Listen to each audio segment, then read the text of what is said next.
Hoje pretendo responder algo que é uma dúvida de muitas pessoas que cresceram em ambientes abusivos ou que tiveram famílias abusivas ou que passaram por relacionamentos abusivos, né? Que é se o abuso emocional é maldade ou transtorno. Porque muitas dessas pessoas, ao chegar, ao procurar informações sobre, ao dar seus relatos, elas apresentam uma grande dúvida sobre isso. E elas muitas vezes descrevem as pessoas com as quais elas se relacionaram ou com as quais elas foram criadas como pessoas malignas. Outras vezes, elas não descrevem como malignas, mas buscam explicações a partir de transtornos psicológicos, a partir de desordens psicológicas. Bom, essa pergunta é complexa porque pode ser as duas coisas ao mesmo tempo, ou pode ser nenhuma quando se trata de um contexto que provoca o comportamento. Desse aspecto eu não vou falar especificamente agora, mas certas famílias têm dinâmicas em que não é que é o transtornado, é a própria dinâmica. E que uma vez, por exemplo, uma pessoa está fora daquela dinâmica, ela deixa de ser abusiva. Acontece isso. Não irei falar sobre isso agora. A questão é, as pessoas não são responsáveis pelo que as fez abusivas, né? Por exemplo, por uma criação controladora, opressora ou violenta que transformou elas no que elas são. Né? Muitas pessoas que se tornam assim passaram por contextos, no mínimo, emocionalmente invalidantes. Né? Mas elas são responsáveis por permanecer assim, por não buscar mudança. Então, de certa forma, ao definir o grau de, digamos, maldade, ou o que é apenas o transtorno, a gente tem que pensar na possibilidade de querer mudar ou achar que está certo a forma de agir, se acha que aquilo está certo ou não. Né? Porque o mal, em geral, é definido pelas normas culturais. Né? E as normas culturais dizem, né? São aquelas coisas que aprendemos desde novos e dizem para nós, isso é certo, isso é errado. Né? Então, na medida em que elas fazem coisas que culturalmente são vistas como erradas e não querem mudar, sim, elas estão endossando certa concepção de algo maligno. Né? Então, quando eu disse que pode ser as duas coisas, é porque a maldade, em geral, é descrita como aquelas atitudes que são socialmente destrutivas, que causam danos sociais, danos ao outro, não só a si mesmo, mas ao outro. Mas alguns transtornos também são definidos assim. A maioria dos transtornos são definidos em termos de condutas ou processos psicológicos que causam danos a si mesmos, né? Mas alguns, na verdade muitos, podem ser definidos pelo dano a si mesmo e aos outros, ou só aos outros. Né? Bom, uma coisa que eu sempre discuto é que como um contexto opressor, controlador em excesso, um contexto em que anula suas emoções, pode fazer com que uma pessoa cresça com condutas abusivas. E o mesmo se dá com um contexto extremamente traumático, digamos, de quem passou por violência na infância. Né? Tudo isso gera a maior possibilidade de uma pessoa ou ser abusiva ou aceitar abuso. Né? Então gera, por exemplo, no caso de uma pessoa que se torna abusiva, falta de empatia, agressividade, impulsividade, paranoia pautada no medo constante do outro, né, porque não tinha medo dos seus pais ou dos seus cuidadores, uma insegurança e desconfiança constante. Tudo isso são aspectos comuns, bastante recorrentes em pessoas que se tornam abusivas e que tem a ver com esse contexto, né? Falta de empatia, agressividade, impulsividade, tudo tem a ver com esse contexto controlador, invalidante ou até violento, né? E isso gera nessas pessoas um apego inseguro, contraditório. Essas pessoas não conseguem ter relações. Quando eu falo de apego, eu falo a possibilidade de se apegar positivamente a outra pessoa, de ter uma relação saudável. Né?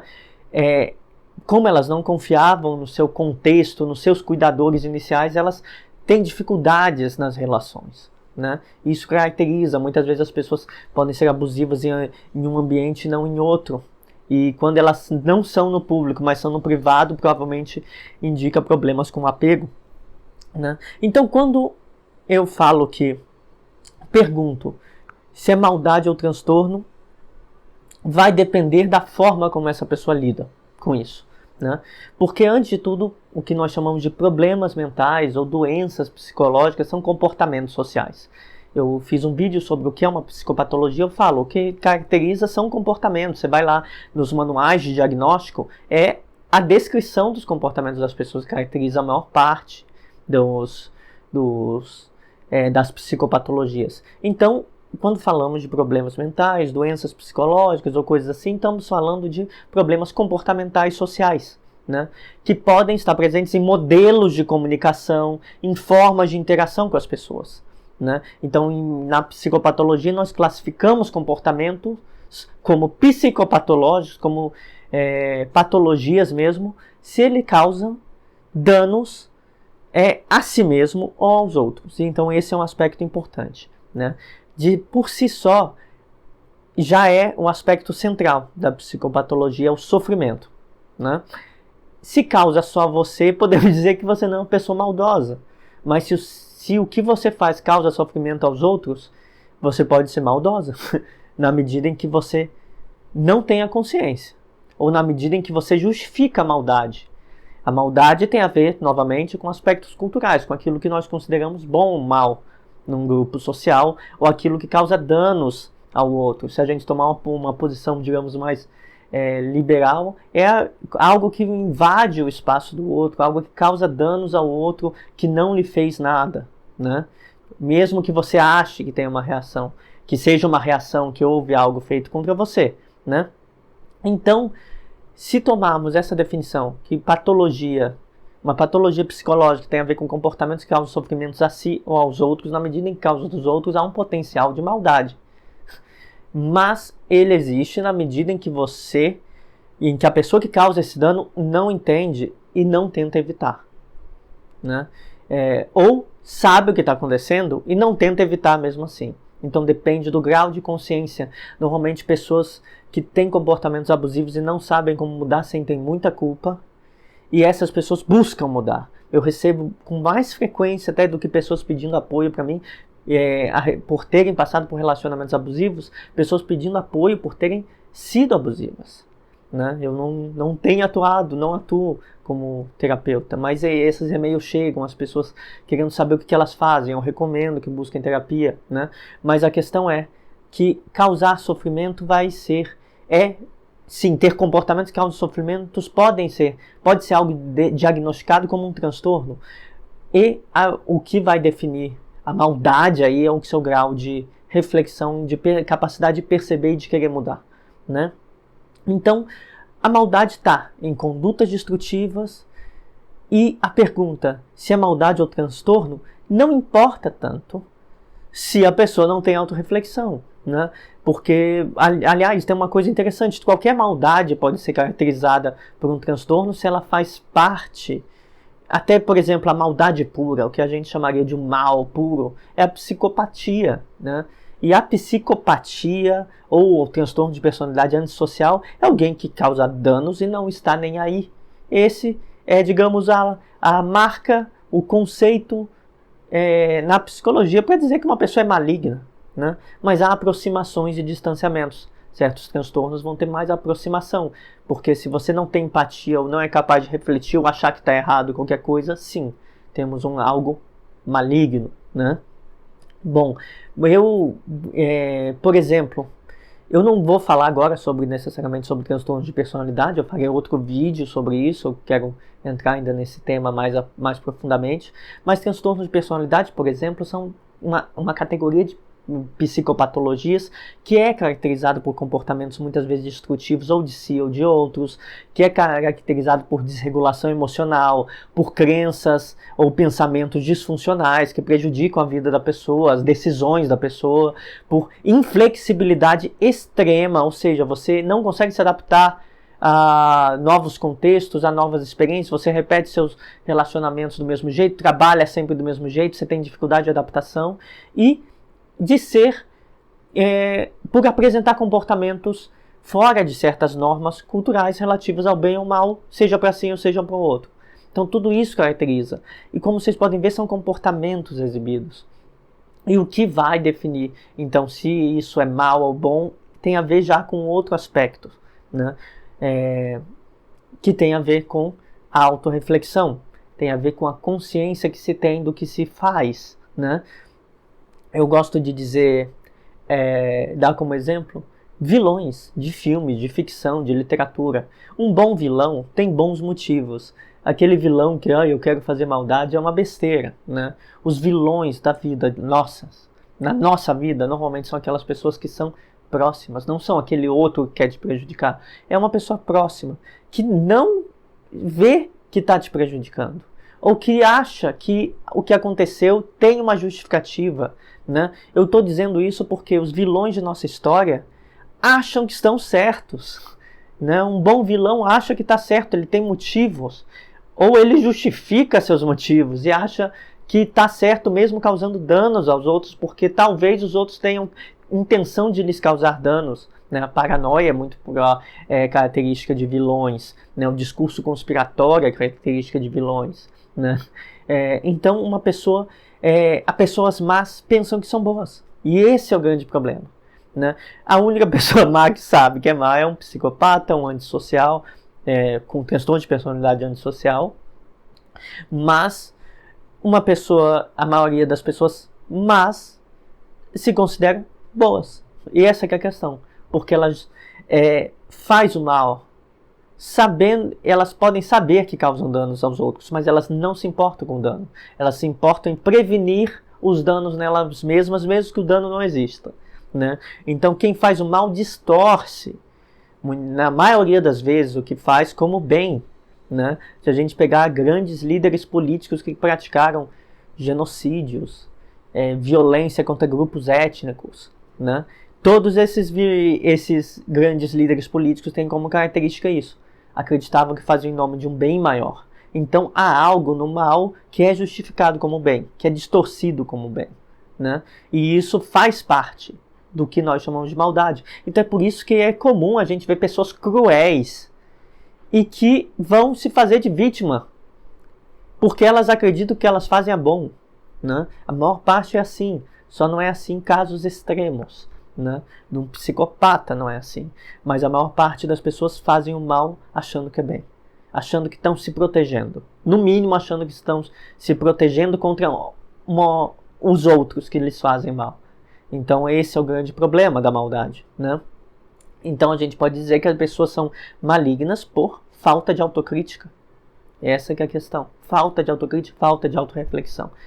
Bom, em geral, nossos sentimentos motivam às vezes a maldade, né? Porque os sentimentos são meio automáticos, né? Eles são de um lado respostas biológicas, mas de outro são códigos aprendidos socialmente na sua criação. Muitas vezes, tanto como respostas automáticas, como o medo, a felicidade, né? Podem motivar automaticamente a reação. Se você viveu num contexto que te traumatizou, algo parecido pode fazer você ter medo. E quando as pessoas têm medo, elas agem com raiva ou agem com fuga, né? Então nossos sentimentos podem levar à maldade porque eles são respostas automáticas. Então sentimentos não processados de um passado difícil podem levar a condutas maldosas, né? O que vai definir isso vai ser o posterior, porque uma pessoa pode ser muito traumatizada e ter atitudes malignas, e depois justificá-las e considerar que está certa, mas pode também ser autocrítica, né? Por isso que eu falo da importância de quem apresenta condutas abusivas, de buscar ser autocrítico, né? Então pessoas abusivas em geral foram pessoas que foram traumatizadas ou foram invalidadas, né? Elas vão ter reações inadequadas, bem nocivas aos outros, principalmente em relação aos essas reações automáticas emocionais, né? E porque o emocional não é só emocional, a gente sentindo medo, a gente vai ter um pensamento ruim, a gente vai se comportar mal, tal como a gente se comporta diferente em situações de tensão. Tem gente que não lida bem com ansiedade, pode se tornar impulsiva quando está ansiosa. Então tudo isso, todas essas respostas inadequadas são características de pessoas que cresceram nesses ambientes, controladores, opressores, violentos, né? A pergunta é, essas pessoas são transtornadas? Se elas praticam abuso emocional, aquilo que eu caracterizo em vários vídeos, né? Elas são transtornadas? possivelmente sofrem de algum transtorno psicológico. Possivelmente sim. Se elas apresentam condutas que são nocivas para si e para os outros, provavelmente sim. Se só para si, sim. Se são para os outros, provavelmente sim também. Então, provavelmente, se elas tiveram um passado desse tipo e elas têm comportamentos abusivos, é muito provável que elas possam ser diagnosticadas, né, encaixadas em algum transtorno. Então, sim. Só que, então, isso não é definido. Isso não é, digamos, o definitivo para entender essa pessoa, né? O definitivo é saber onde está a possibilidade de mudança, né? E aí vem a segunda pergunta. Se eles são transtornados, se essas pessoas sofrem de um transtorno psicológico, se elas sofrem de um distúrbio, elas podem fazer o que fazem. A maior parte das pessoas que chegam aqui acham que pessoas abusivas sofrem de transtornos de personalidade. Uma parte significativa, sim, mas esquizofrênicos podem ser abusivos, pessoas muito ansiosas podem ser abusivos, codependentes podem ser abusivos. Eu vou fazendo um vídeo sobre isso, porque em alguns contextos podem, porque eles foram, digamos, traumatizados pelas mesmas vias, né? Em alguns contextos isso pode acontecer. Pessoas muito ansiosas podem ser abusivas porque elas têm mais impulsividade, dormem menos, e quando a gente dorme menos, a gente toma decisões ruins, né? Isso é bem estudado, diminui a nossa capacidade de interpretação do outro e de decisão, né, quando dormimos menos. Então, pessoas ansiosas também. Então, várias sintomatologias vários sintomas podem caracterizar um transtorno. Mas aí vem a segunda pergunta: essas pessoas são malignas? Aí vai depender de vários fatores, né? Depende, antes de tudo, da capacidade de ter insight, autorreflexão sobre os seus próprios comportamentos. De você saber que seus comportamentos estão fazendo mal aos outros. Ou de você enfrentar e se responsabilizar por isso, né? Se uma pessoa faz o mal e assume responsabilidade, ela está num caminho para superar isso. Se ela faz o mal, pede desculpas, se ela explica que teve isso porque estava muito ansiosa, porque ela ficou emocionalmente instável, se ela sente um legítimo arrependimento e busca corrigir as relações. Porque uma coisa é você fazer algo maligno, deletar essa pessoa que foi vítima da sua agressão, da sua ofensa, da sua vida, e ficar se fazendo de vítima. Outra é você fazer esse algo e procurar essa pessoa, se desculpar com essa pessoa, e mesmo que essa pessoa não queira mais sua relação, não queira mais ser próxima de você porque ficou chateada, você saber que você teve responsabilidade e explicar essa responsabilidade, não deixar essa pessoa se sentindo chateada, né? Mesmo que ela se sinta, você explicar o que aconteceu. E o pior dos cenários, né? Se um é fugir, o outro é enfrentar o pior, e que é bom enfrentar no sentido de explicar, fazer a outra pessoa entender. O pior dos cenários é você culpar o outro, difamar o outro por algo que você fez. Então aí a gente pode ter um grau de maldade causada por impossibilidade, incapacidade de assumir responsabilidades, por impossibilidade, incapacidade de ser autorreflexivo. Então é muito comum para uma pessoa ter condutas malignas, e isso é importantíssimo nós gravarmos. Se ela não assume responsabilidade pelo que faz, ou se ela não é autocrítica. Esses dois fatores, ser responsável, assumir responsabilidades e ser autocrítico, nos previne de ser maldosos, né? Então, ao responder se as pessoas, além de transtornadas, são malignas, a pergunta que temos que fazer é: depende do esforço que essa pessoa faz para não causar danos aos outros. Se ela sabe que sempre faz isso, ela deveria evitar. Se ela sabe que sempre age mal quando está num determinado contexto, ela deveria evitar, né? Depende também do empenho para mudar. Se uma pessoa faz isso e procura ajuda terapêutica, procura superar seus problemas, procura ouvir quem ela magoou para saber o que ela fez, saber o outro lado da história, essa pessoa provavelmente fez algo ali, teve uma má atitude, mas ela não é maligna, né? Então é importante a gente sempre saber que então esse mal, né, quando nós perguntamos se é maldade ou transtorno, provavelmente pode ser transtorno. E é maldade na medida em que não se assume responsabilidade e que não se é autocrítico. Tudo isso tendo em vista que nossos ideais de bem e mal são sociais, são culturais. Então, dentro das normas que as pessoas aceitam, do que é uma ideia de bem-estar, de respeito. quando esse bem-estar, esse respeito que faz parte da nossa vida em sociedade é infligido, se passa por cima disso, não se preocupa, nós podemos ter uma atitude maligna. Quando se tem falta de empatia, né, se passa por cima dos sentimentos dos outros, nós podemos ter uma atitude má. O que vai definir, então, é se essa pessoa tem autocrítica e assume a responsabilidade por isso.